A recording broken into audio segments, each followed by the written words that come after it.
welcome to another edition of U.S. Cricket Daily, the podcast covering all things Major League Cricket. I'm Peter Della, Penna, and with me again is Aaman Patel. Thanks, Peter. It's been an incredible season, and we're nearly through with it. But before we bring you our coverage from the final, we have to bring you this episode because, Peter, we got an opportunity to talk to two very special people. We certainly did. We got to speak with MLC co-founder and CEO Vijay Srinivasan, as well as John Ryley, the co-founder of U.S. Cricket Daily and former editor-in-chief of Sky News, and we had a wonderful chat with them about all things that are happening in Season 2 of Major League Cricket and what's in store potentially down the road for Major League Cricket. And we got a lot of things we covered, Aaman, and not just all the innovations that are happening on the field, but off the field. And you're one of those innovations, Aaman, coming on to the production crew for Season 2 of the broadcast that's been shown around the world. And Vijay loves you. Everybody loves you, Aaman, but Vijay loves you. He loves having you on the broadcast. Well, I don't know if I'm one of the bigger innovations from this season, but, Vijay and the whole team over there at Major League Cricket really gave me an opportunity at 18. I just graduated high school, and they said, yeah, you come do some minor league cricket, and then they've kind of stuck with me for God knows what reason. But they've been very good to me, so I'm grateful for them to give me the opportunities that they've given me. Well, before we get an opportunity to hear more about what Vijay and John Ryley have had to say, we want to remind everybody that it's important to let you know about our sponsor, Clyde Hill Publishing, and its book imprints, Clyde Hill and Pulley Press, who are dedicated to founders, innovators, thinkers, and tinkers everywhere. If you want to find out more about the rise of Major League Cricket in America, pre-order our book at ClydeHillPublishing.com. And you also don't forget to follow us at US Cricket Daily on Instagram, X, and TikTok. And you can watch our episodes on YouTube. Just search US Cricket Daily. Now, as we said, we've got two very special guests joining us today. First, we have Vijay Srinivasan, the CEO and co-founder of Major League Cricket. And alongside him, we also had a chance to bring on John Ryley, the co-founder of US Cricket Daily, the man who's helped make this podcast happen. And he's also former editor-in-chief of Sky News and a cricket badger, as all of us are on U.S. Cricket Daily. And we had a chance to interact with both men about what's been happening on the podcast and what's been happening at MLC in Season 2. Now, first off, Vijay, it's in year 2 of the tournament now. What's the biggest change, positive, that you've seen from year 1 progressing now into year 2? The biggest change, I'm just going to give you my personal view, is that it's just been a much smoother tournament for us. I think it just reflects how good our team is. Last year, everything was a scramble, whether it was getting the venues ready or, just running a tournament of this stature and this scale. And we pulled that off, of course, thanks to Justin and the team. And then this year, I think we're doing more games. We are running venues in parallel, and it just looks like, our guys are so on top of things that, things have been that much more smooth. And, I think the overall experience has been really great. So I'd say, I'd say this is, that's my perception in terms of, just if there was one single thing that, we now feel like we have a very good handle on bringing this level of cricket to the U.S. And I think we've built an immense amount of expertise around that, and the delivery is reflecting of that knowledge base that the team has built. Yeah, and then Peter and I, we've been able to kind of get this podcast going, and thanks to John and your team there.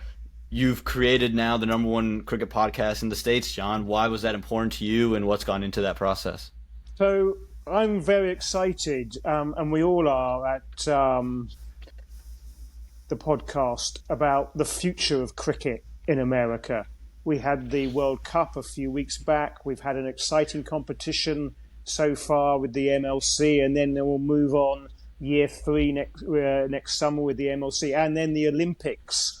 And I think that America is a country of change. It's a country where the status quo is challenged, and it's a country of innovation. And that really excited us about trying to do something different with cricket in America. I really hope cricket takes off. I see the MLC as a sort of arrowhead to deliver that. And we've been working with Viral Tribe, who are the production company here back in London. They've done a fantastic job. And you guys, Aaman and Peter, have done a fantastic job too. So we've had a really good year two of the MLC, and we're very excited about going into year three. It's been good for us. And the cricket has been very good with some fantastic international players.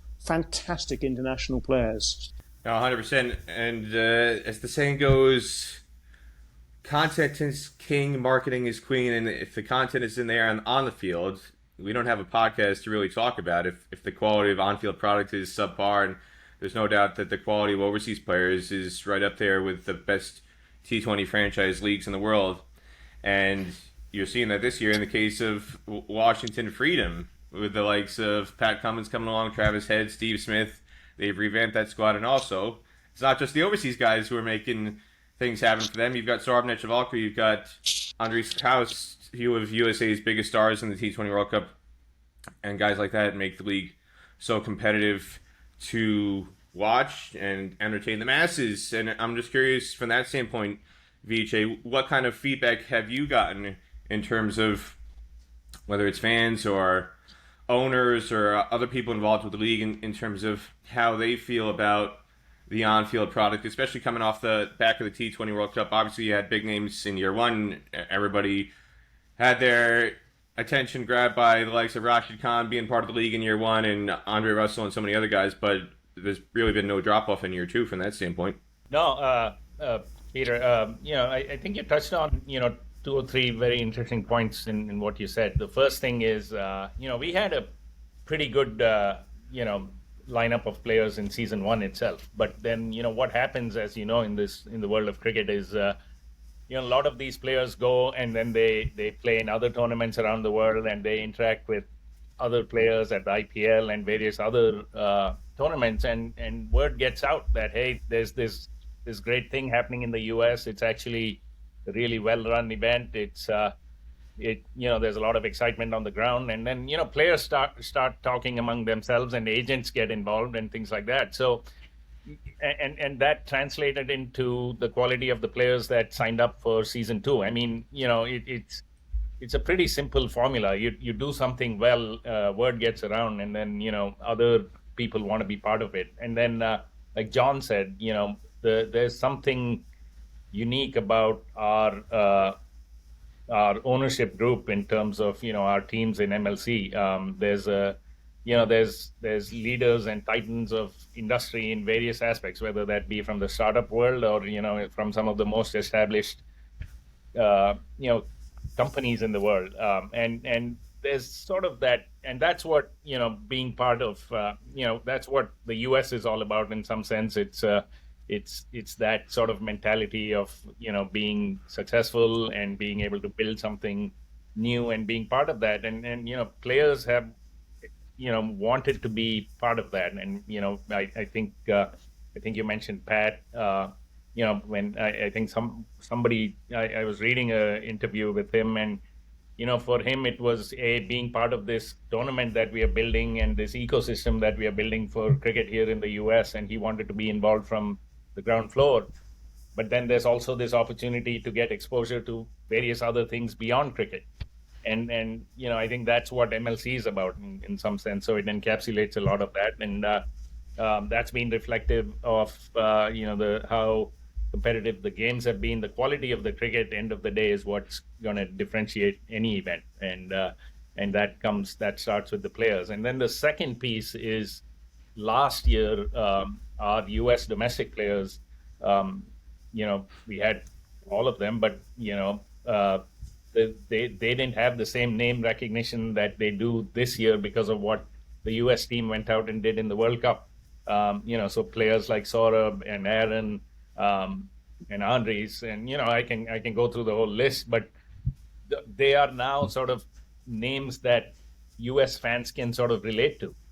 These are people, these are players who have put in the hard yards for the last several years, and maybe not had the recognition that they've earned now through what they did with the World Cup, and now for them to be part of MLC and some of the US players being top of the table in terms of wicket takers or things like that, it just makes this a much more robust tournament in some sense. So you've got that's what you want from a tournament. You want names that fans can relate to, and and they come out to the games and tune in on TV to see those fans. And it was always our intent. I mean, we are one of the few associate member professional leagues that have a very large pool of slots for domestic players.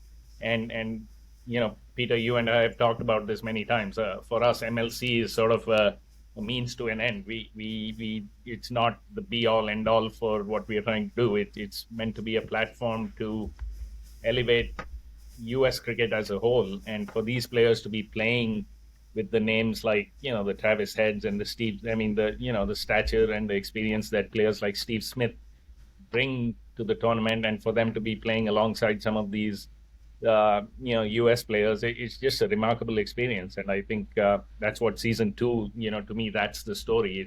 It's a bunch of US players playing alongside some of the best players in the world, and then we've already seen the growth of US cricket from season 1 to the World Cup to season 2, and I think that's the trajectory we want MLC to continue to grow on.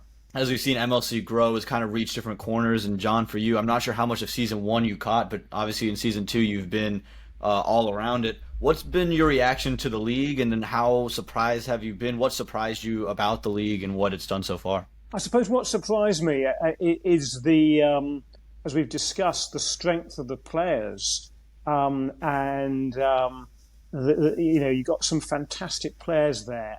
What I also love about T20 cricket, I mean, in England we play both red ball Test cricket. There's a Test match going on, a Test series going on at the moment, and white ball cricket. It's T20 is great fun. It's great fun, and it's fast and it's furious, and there's boundaries and there's wickets and it's razzmatazz. And I'd slightly forgotten, actually, because I'm quite a red ball fan as well, quite the razzmatazz of T20 cricket. And I think it's fantastic. What has surprised me, and it's a very British thing to say, is the weather. I was really surprised when a couple of the games were washed out near the start, because I hadn't really expected that. It wasn't my perception of that part of the United States. But so the quality of the players, the razzmatazz of the game, it's fast and furious. It's good fun. It's really good fun to watch. It's great fun to play as well, I'm sure. And the sort of the rain has surprised me. That surprised me. And as Vijay said, America is a land of opportunity. It's a land of opportunity.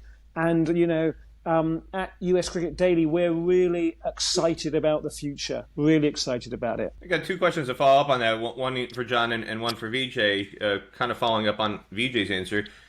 Me and Aaman have seen around the US the reactions coming out of the T20 World Cup and the recognition that Vijay talked about for some of the US guys. That somebody like Saurav Netravalkar is a great example. A lot of people may not have known about his story, and then coming off of the Pakistan match, suddenly Saurav Netravalkar is a household name in the U.S. and it has helped build his brand throughout the rest of the World Cup and also leading into MLC, where this season he's the leading wicket taker. So it's not like he was a flash in the pan, one-hit wonder or anything like that. He's a pretty well-known name now in certain parts of the U.S. I'm curious, when you went to the Test at Lords and other people that you hang around in cricket circles in the UK, John, what is the reaction now for U.S. players, whether it's from the World Cup or through MLC, in terms of how well recognized some of the names like Saurav Netravalkar or Andres Strauss or Ali Khan are in terms of the people you interact with around the UK? It's fascinating. So I think before the World Cup, there was little recognition of the American players, and it suddenly changed. Suddenly changed thanks to the States' success. And like many things, there's nothing and then there's a lot. And so there's a lot of recognition. And the MLC competition in the last 3 weeks is beginning to catch on with people. And people are going, oh yeah, I can see that, I can watch that, I can listen to the podcast. It's taking off, and I think it will take off quite fast because, as I said a bit earlier, it's great fun. It's fast and furious. A game can be over in 3.5 hours. Test cricket is 4 days, sometimes longer, sometimes shorter. And Vijay, just again following up on your answer, you mentioned about how the opportunities are growing for the U.S. players and the recognition for them. To me, one of the most exciting things this year, especially compared to last year, one of my things last year that I was slightly frustrated about and had conversations with you about this is sometimes the number of opportunities for U.S. players were limited, and you would run into situations where, you might have an Ali Khan or a Sarvan Neshavalkar who was getting prime opportunities, but some other guys, they might get a thanks for coming. They'd get on the team sheet, they wouldn't bat or bowl. And yet this year, I think in part because of the 2 extra games, which has had a huge impact on the schedule, you do have a lot more U.S. guys getting opportunities. You're not just seeing the same 11 all season long. And I thought 2 great examples of that were just in the final week of the competition. You had Ian Desai, born and raised in Southern California, who comes and plays for the Seattle Orcas in their final match. And what does he do? He takes a wicket first ball against Devin Conway out, finishes with 2 wickets, and he's going berserk. Ian Desai, he's a great guy. He's my golf buddy. I got to let everybody know he's a great golfer too. And he goes out and does fantastic things. And then also Rushil Ugarkar for MI New York. And again, somebody born in St. Louis, raised in Southern California, who's been on the radar coming out of the U.S. Under-19 setup, but in a squad with a lot of big names and also a lot of guys in the USA setup. You've got Maulik Patel, Stephen Taylor, you've got Shaheen Jahangir, who are all part of the World Cup. Well, Rushil Ugarkar was in the 11 ahead of some of those names, and he performed quite respectably in his opportunities for MI New York. What's been your impression of not only the big names within the USA setup, but some of these younger guys who might have been totally anonymous before MLC, but now suddenly they're getting a chance to not only rub shoulders with some of the big names, but also hold their own? No, I can't tell you how satisfying it is for us. I mean, just in terms of, this was what, when we started MLC and back in 2019, for us, this was really one of the things that, we wanted MLC to be, a platform for US players to show their skills and actually open some eyes. And, you mentioned Aaman and you mentioned Rushil, but, my hometown, favorite, Sanjay Krishnamurthy, coming out and having that amazing innings. I mean, the list goes on. And then there's players like Brody Couch and Calvin Savage and Cameron Gannon.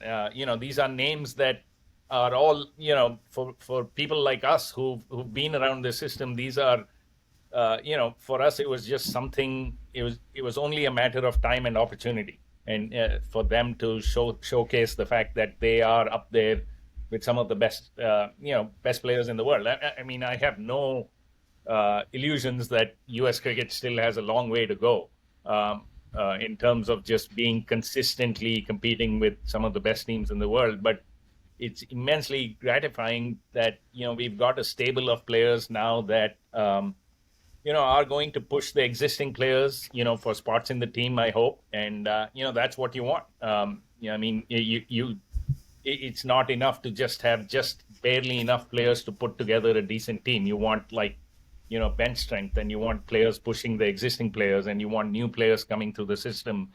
And that's what these young kids are doing, whether it be Sanjay or Rushil or Aaman. And then, I'm sure next season we'll find a few more names. And then there's established names like Brody and Calvin and Cameron Gannon and all of those guys who are now showing that, hey, we are also US eligible players, by the way. And, it's only a matter of time before they have their opportunity to showcase their skills at the international level as part of the US team, I imagine. Yeah, and Vijay, you talked about kind of the future for some of these players as they continue to move through the pathways. For you and your team, for Major League Cricket, as we wind down the end of Season 2, what are your hopes for Season 3 and beyond? What do you want to see? What are you guys planning for the future of the league? Yeah, look, I think MLC is, it's always intended to be very much like any other U.S. professional sport in terms of having a home and away format for each of our teams and so on. I think it's a matter of necessity that we played in the two venues last year because those were the two that we had in Grand Prairie and in Morrisville, which was a great platform for the first year. In the second year, I think, that's one. I mean, if you ask me to recap, I think that's an opportunity that we would have liked to have, that, we take MLC to at least one new venue in the U.S. and introduce the product to, more venues and more hometowns as, ideally where our teams are based. And so that's something, playing 25 games in two venues, I think it's a lot. I think that let's be honest. I mean, that's a lot of cricket for two venues, and we just want to, be able to expand that. And so one of the things for us to learn and take away from here is, how do we expand the footprint of MLC? And I think we'll be really hyper focused on that. As you know, with U.S. sport, venues is probably one of the most challenging, things for any sport. I mean, whether it be at the top tier or whether it be sort of a new and evolving sport like cricket. So, but all our teams and the entire sort of MLC sort of ownership group is fully committed to the fact that this is ultimately an home and away league, and having home venues for each of our teams is right up there as far as priorities go. And that's always been part of our our business plan and our vision from the day we started, and we just want to keep building towards that. So if you ask me, what's the one thing we'd like to achieve in season 3 is of course keep building on what we have with season 2 here. We've got a tournament that's list A, recognized by the ICC, which is great. We achieved that between season 1 and season 2, and then just grow from that to season 3. Just following up on that, on the stadium venues point, season 1, one of the biggest infrastructure costs and just background costs was getting Grand Prairie Stadium ready to go, and that was upwards of $20 million as an expense to get that going. The World Cup venue in New York was torn down immediately afterwards, and I know you were in discussions with them to possibly try and utilize that for MI New York and for other games, and cost was a factor there. My understanding is the ICC and Nassau County were going to charge somewhere between $5 and $10 million to keep that venue up just for you, to keep it available for MLC, and you guys decided, understandably, not to go that route. But what is the route in terms of the most likely path for a third venue to be happening, and how near or how far in the future is a third venue to being established so that you can do what you had mentioned in terms of spreading out the game, so you're not taxing one venue like Grand Prairie and the fan base and all the infrastructure there so that it gets exhausted? Yeah, so look, I mean, one thing we have sort of built up in terms of expertise is, we know, I mean, Grand Prairie is a permanent venue. We've invested into that, and it's an amazing venue. It showed out really well during the World Cup, and but we also have the expertise now to do a lot of things with temporary infrastructure, and we've deployed that really well at Morrisville. We've enhanced the permanent infrastructure at Grand Prairie with some really nice temp infrastructure. So I think that's the knowledge base that we are going to look to deploy, towards getting a new venue done or activated for season 3. I mean, I'd say, obviously sitting here today to, it's not that many months till when season 3 is going to kick off. And, getting a full-fledged permanent venue in that time frame is highly unlikely. I mean, that it's just not realistic. But having said that, I think there's a number of venues we are looking at that can be temped up, and work with our teams in those markets to, start looking at doing some sort of combination of a hybrid of some permanent infrastructure, whether that be, the field, the pitches. Ultimately, that's where it's all going to start. If your pitches and your outfield are not world class, I mean, that's going to affect the quality of the game. And so we want to make sure that what's on field is as good as anywhere else in the world, anywhere else in the U.S. And then we can sort of complement that with some really, really selective and well-placed temporary infrastructure. So that's what we're going to be looking at, Peter. And, we've got people in-house who really understand that and can do it, hopefully in a very cost-effective manner. I think those are the two things we've sort of learned over the years in terms of both, what temp infrastructure we can bring in and how to do it in, as efficient a manner as possible. And John, just following up on that, Vijay was talking about how things look on TV and making sure it looks good on TV and it looks proper and it looks legitimate. As somebody who's been heavily involved in TV production over the years, what stands out to you in terms of how the product is being delivered on television, and what are the things you have enjoyed from a production standpoint that you're seeing watching MLC on how it's been delivered? So inevitably, I watch news and sport with a very, very close eye. And actually, I've been pleasantly surprised by the production standards of the TV output and coverage of the games. I guess what I would say, and life is all about getting better and innovating and improving. It's about the quality of the analysis and the stats that back that up. And there's an awful lot of data wrapped up in cricket. It's why some people really love lots of data. And I'm a big fan of lots of what you'd be familiar with, it on-screen furniture on a TV screen, and just masses of data, how fast people are bowling, whether they bowled a maiden or not, what their run rate is. I think viewers who are into cricket really love the data. So I'd really try and ratchet up the data in a way that is in keeping with the spirit of the MLC. But I think overall, I've been really pleased and impressed with the quality of the TV coverage. But one can always innovate. Talking of innovation, and I was just listening to Vijay there. I mean, we're really pleased with how the US Cricket Daily podcast has gone this past few months and few weeks. Really pleased with how it's gone this last few weeks. But we can always innovate. And what's been interesting is that the second most popular demographic for the podcast has been the people aged men in their 20s. And I think that's very exciting. And I hope in year 3 that our podcast can really grow the MLC brand within that group, because they're youngsters and they're excited by cricket, and that's fantastic. I guess the third thing, as Vijay is here, it'd be really good to try and meet up and build closer bonds with you and talk about closer collaboration and cooperation next summer. It'd be really great, that. In terms of other things off the fields, we've seen new sponsors this year. We've seen a lot more American sponsors. We've seen Lexus. That's one definitely stands out for me as somebody who's jumped on board with the MLC. What else has been happening on that front to help build up MLC, not only on the field but off the field? Yeah, no, definitely. Lexus is one of the the names that have come on board this year, but certainly it starts from our brand new title sponsor for this league this year in Cognizant.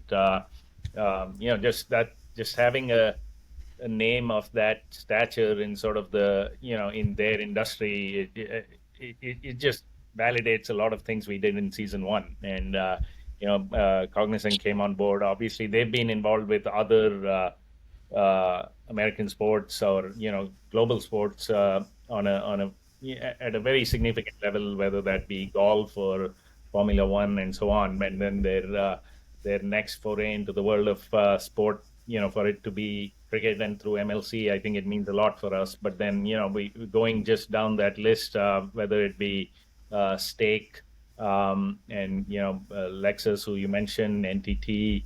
Remitly, and then of course a few of our sponsors are back from last year, whether that be Royal or Remitly coming back. So it's been a nice mix. It's we brought back some of our sponsors from the first year, and then we added some mainstream names, if you will, that is always a boost for cricket. I know, Peter, you have a view of the stable of sponsors that have been traditionally been associated with cricket.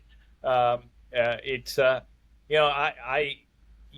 for me, without those types of sponsors, we wouldn't be here. Whether it be the money transfers or the food and grocery type of names that have been traditionally associated with sort of the more sort of ethnic South Asian segment. I think they help build our world in the broadcast world with Willow, and brought us to where we are now, and then enabled us to put a platform like MLC together, and then some of those remain with us, and then of course it's a natural evolution, and hopefully bringing in some more mainstream names, and I think that's ultimately what cricket's going to be about in the US, and I'm just really happy with the list of sponsors that we have right now. Well, I enjoy Royal Basmati rice. I'm a fan of eating Royal Basmati rice, but I'm a bigger fan of being able to drive a Lexus. If there's a way to hook me up with a Lexus, I mean, I'm not going to turn that down, Vijay. One other thing John said is, the data points in the broadcast, which I find fascinating, because something that I've gotten a lot of feedback about from this year, and I'm sure Aaman has as well, is people have appreciated the production that's been put on by Rise this year, specifically just little nuggets like the six distance. Traditionally, that's always been done in meters or yards, and this year they've added a translation to put six distance in feet, like you would see in an American sport. And something subtle again, the miles per hour. Last year in the TV broadcast, so a lot of people were complaining that the bowling speeds are in kilometers per hour, and hey, this is America. Well, that's changed this year. You've got the bowling speeds in miles per hour, and also the six hitting distance in feet, and even the innings break introductory points and kind of educational bits. Aaman has been a part of those, and other members of the production, just helping to do something as simple as explaining the fielding positions, and Aaman working up a sweat in 100-degree heat in North Carolina, running around the infield to show where everybody's fielding and all that kind of stuff. I think it's been wonderful. From your standpoint, what kind of feedback have you gotten on those kind of things that are helping to welcome first-time viewers? Yeah, no, look, this year, of course, I mean, with so much happening, I forgot, one of the biggest things that, at least for me, it's, for MLC Season 2 is the fact that, the games are all being broadcast in the US on Willow, but, there's a number of RSNs across the US that are carrying the games live. And, to me, for cricket to be on those platforms, whether it be in the Bay Area or, the Yes Network in the New York, New Jersey region, I think that's a humongous step for cricket. And I'll be sitting anywhere, and someone will send me a picture of a bar, from a bar that they're in New York or somewhere, and say, hey, look what's on TV here, and it's MLC, and and next to it there'll be a TV carrying a Major League Baseball game.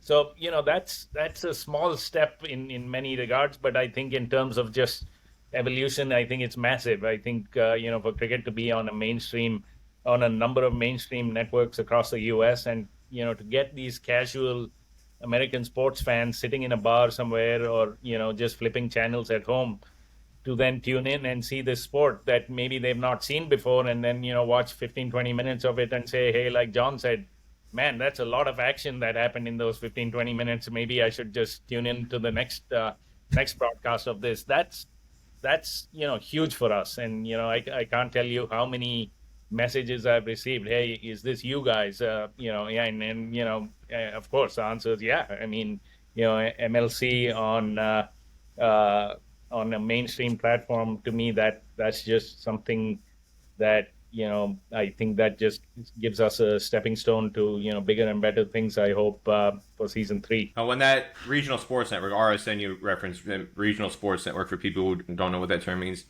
and the number of franchises who are on those, to me that was a huge announcement. And yeah, having games on Yes, I mean, I was joking to some friends Yes Network, when they're not showing Yankees games, they need other content. And one of the things that Yes Network has done over the years is they have Yankeeography. They'll have John Sterling come on. This is a Yankeeography of Derek Jeter, or Yankeeography of Mariano Rivera.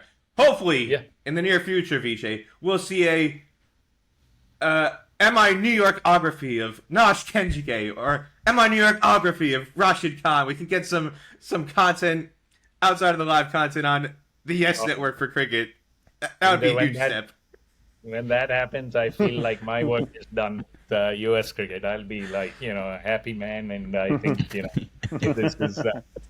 but it's only a matter of time. I think it's just... I completely agree. But to just have those games live on those platforms, that's a big step. Anything else you want to say about MLC and what fans can look forward to in the near or long term that you haven't already mentioned? Look, I think, season 3... it's a bit cliche, but it has to be bigger and better. I think, we look to play in more venues, more games, continuously improve the quality of players. Hopefully the US team has done some amazing things between now and, MLC season 3, some new names in that mix potentially. So, look, I think we've got our work cut out for us. And, I love what you guys are doing, a podcast that is very, very focused around one season of one sport. I mean, I watch a lot of sport and I listen to a lot of things, but this is very unique. So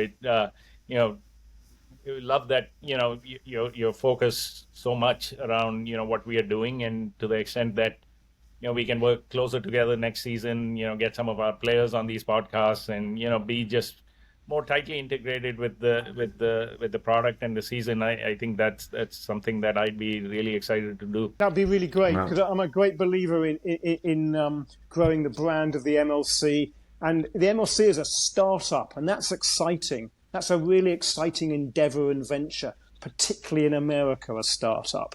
And I hope that more batters and bowlers from England are taken by the opportunities in America and come and play for you guys next summer. And I'll try and have a small word with a couple of them. All right. No, we look forward to it. And hopefully the window we play in next season makes it more amenable for, some of the English players, but also, every great player from around the world has an opportunity to come here. That's what the US is about. Yeah, and, it is. Certainly, we are very much a startup. People tend to forget that it's only season 2 for us. But, the bar that's been placed for us is alongside some of the best leagues in the world. So, it's something we can't complain about. But end of the day, we still have a very much of a startup mentality here with our teams, with our ambitions. So going into season 3, I think we'll want to keep just mixing that mindset that, look, now we are a league that a lot of people look to be run at at the standards of some of the top other leagues in the world. At the same time, there's all the challenges around us in terms of venues, and the fact that we are playing a sport in a country that really isn't set up for that sport yet, and that's the big challenge that we have, and that's what we wake up to every day. And people like Aaman, who've sort of grown with that sport in the US, what our team has done in the last couple of years has moved the needle so much relative to the past 50 years. I think we've done a lot of good things, but we just have to keep executing, and that's what's in front of us. There you have it from MLC co-founder and CEO Vijay Srinivasan and Sky News former editor-in-chief John Ryley. Thank you both for coming on this episode of US Cricket Daily. Our thanks again to both of our guests today for coming on the podcast. Vijay Srinivasan, the CEO and co-founder of Major League Cricket, as well as John Ryley, the co-founder of US Cricket Daily, the guy who's helped make this possible for all the masses listening out there, and for me and Aaman to help bring you what's happening. John, also a former editor-in-chief of Sky News, so both of them had very interesting insights, and we appreciate their time coming on to join us, Aaman. Yeah, it was incredible to have them, and if you guys enjoyed this episode, I'm sure you enjoyed all of our episodes, so don't forget to subscribe, follow us, and rate us on Apple and Spotify, and if you want to get in touch with us, drop us an email at hello@uscricketdaily.com. That'll do it for this episode. We'll catch you after the MLC 2024 final. But that's it for this edition of US Cricket Daily. Thanks again, and we'll see you next time.